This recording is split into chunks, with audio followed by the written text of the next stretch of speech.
السلام علیکم ورحمۃ اللہ وبرکاتہ۔ دوستو، آج میں آپ سب کو ایک بہت ہی بہترین بات بتانے والا ہوں۔ شاید اس کو سننے کے بعد آپ کی زندگی میں بدلاؤ آ جائے اور آپ کی دین اور دنیا دونوں ہی سفل ہو جائیں۔ تو آپ سب سے میری ایک ہمبل ریکویسٹ ہے کہ آپ اس ویڈیو کو پورا دیکھیے گا، اس کو اسکپ مت کریے، اسی میں آپ کا فائدہ ہے۔ اور اس کو جتنا ہو سکے شیئر کریے، لائک کریے، شیئر کریے، تاکہ آپ کو اس کا صدقہ جاریہ ملے۔ تو کہنا یہ ہے، ایک چھوٹی سی بات میں آپ کے سامنے رکھنا چاہ رہا تھا۔ ایک شخص تھا، وہ تجارت کے لیے نکلتا ہے۔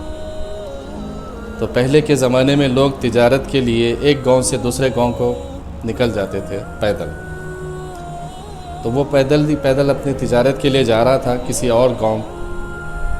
تو جب وہ گزر رہا تھا تو اس کو راستے میں ایک انتہائی خوبصورت پتھر نظر آتا۔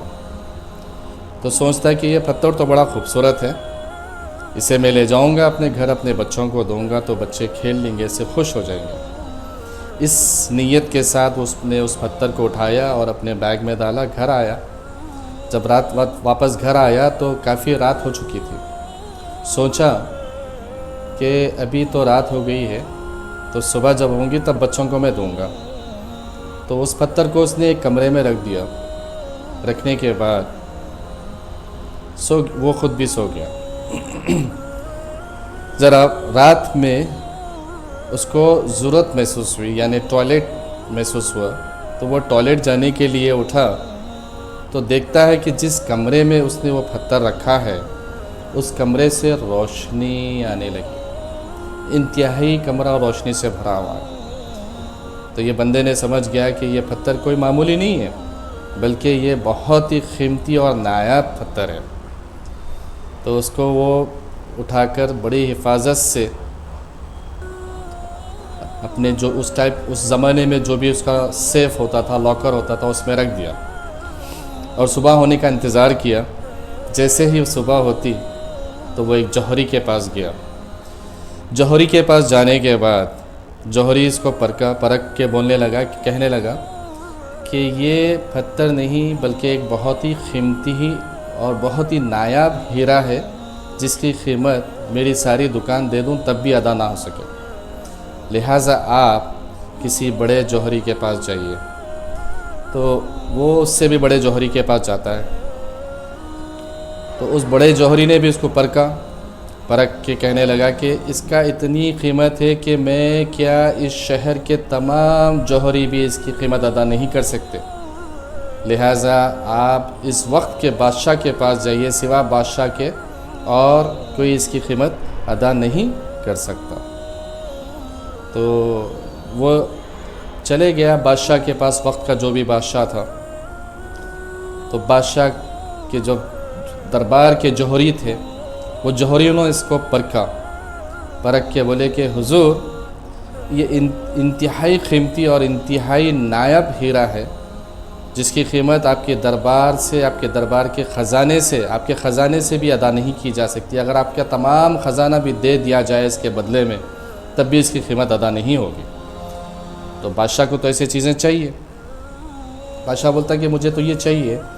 تو دربار کے تمام وزیروں کو میٹنگ رکھا اور سبھی وزیروں نے میٹنگ میں یہ طے کیا کہ حضور، آپ سے بڑھ کے اسے کوئی اور قیمت نہیں دے سکتا، تو ہم لہٰذا اس کو ایک چانس دیتے ہیں، اس کے سامنے ایک بات رکھتے ہیں اور کہتے ہیں کہ ہمارے خزانے میں تم کو 6 گھنٹے کی مہلت دے کے چھوڑا جائے گا، اور تم اس 6 گھنٹے میں جتنا ہمارے خزانے سے لوٹ سکتے ہو لوٹ لو۔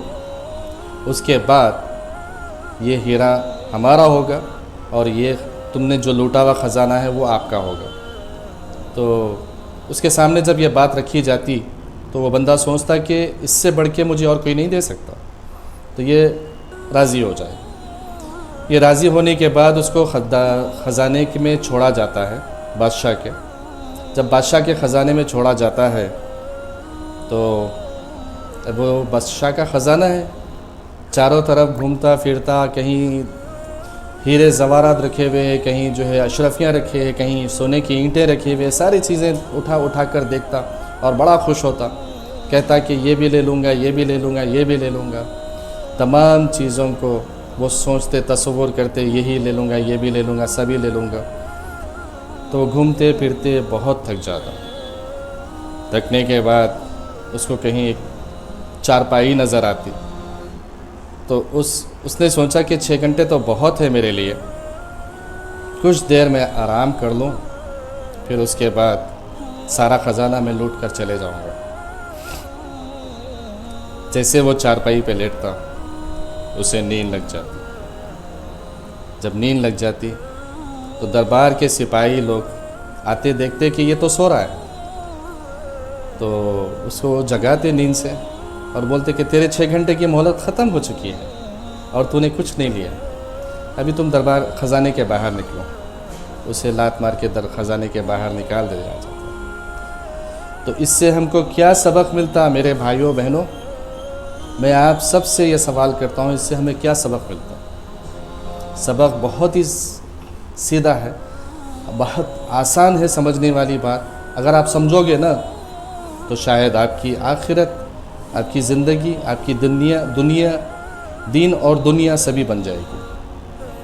تو اس سے یہ سبق ملتا، آپ سوچ رہے ہوں گے کہ اگر اس کی جگہ ہم ہوتے تو ہم بعد میں بھی سو لیتے، پہلے خزانہ لوٹ لیتے۔ کتنا بیوقوف آدمی ہے جو سو گیا، پہلے خزانہ لوٹ لیتا پھر سو جاتا۔ لیکن میرے بھائیوں بہنوں، شاید آپ ہم سبھی سو رہے ہیں، ہم لوگ خزانہ نہیں لوٹ رہے، ہم لوگ خزانہ نہیں لوٹ رہے۔ خزانہ ہمارے لیے اللہ کی طرف سے دیا ہوا نماز، قرآن شریف کی تلاوت، دین کے اسلام کے راستے پہ چلنا، دین میں چلنا، سچائی بیان کرنا، برائیوں سے بچنا، یہ ہمارا خزانہ ہے۔ اور ہماری جو زندگی ہے وہ 6 گھنٹے کی مہلت ہے۔ کیا ہم اس خزانے کو لوٹ رہے ہیں؟ ہم بھی اس بیوقوف نالائق انسان کی طرح سو رہے ہیں۔ تو بس کہنا یہی ہے میرے دوستو کہ آپ اپنی زندگی کا وقت ضائع مت کیجیے، بلکہ آپ اس خزانے کو لوٹیے جو اللہ تعالیٰ نے ہمیں فراہم کیا ہے۔ ہمیں 6 گھنٹے کی مہلت دی گئی ہے دنیا میں اس خزانے کو لوٹنے کے لیے، بلکہ ہم نہیں لوٹ رہے ہیں، اس بیوقوف انسان کی طرح سو رہے ہیں ہم لوگ۔ تو ہم میں اور اس میں کیا فرق ہے؟ تو بس کہنا یہی تھا کہ اپنے نمازوں کی پابندی کریے، سچائی بیان کریے، دھوکہ بازی مت کریے، جھوٹ مت بولیے، نیک عمل کریے، اسلام کے بتائے راستے پہ چلیے، جس میں آپ کی دین اور دنیا دونوں ہی کامیاب ہوگی۔ جزاکم اللہ خیر۔ میری شاید یہ بات آپ سب کو سمجھ میں آئی ہو، تو جو ہے اس کو آپ لوگ شیئر ضرور کریے تاکہ اور بھی لوگوں تک یہ ویڈیو پہنچ سکے اور بھی لوگوں کو اصلاح ہو، اور یہ آپ اس کو صدقہ جاریہ سمجھ کر شیئر کریے۔ صدقہ جاریہ ہوگا اگر آپ اس کو شیئر کرو گے۔ جزاک اللہ خیر۔ السلام علیکم ورحمۃ اللہ وبرکاتہ۔